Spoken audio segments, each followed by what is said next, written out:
This brings us to our second most interesting question. To what extent is AI making our most senior developers into full-time code reviewers?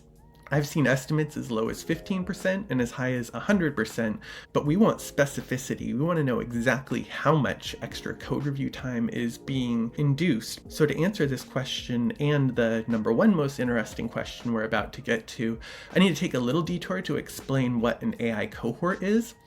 On GitClear, we stratified AI usage into 5 tiers based on how much work is coming from AI. A developer that's using agents and tab suggestions and prompts throughout the day is going to be labeled as a tier 5 power user. A user that just uses the tab autocomplete some of the time is going to be labeled as a periodic user. So if you divide developers up by how much did they use AI this week, what is true of the developers that use it a lot, and how is that different from those that use it some or a little or none? Code output and commit count and pull requests opened, duplication, all of the areas that AI is expected to be making a difference.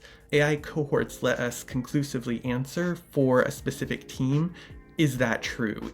This is ground truth stuff that I don't think can be answered any other way.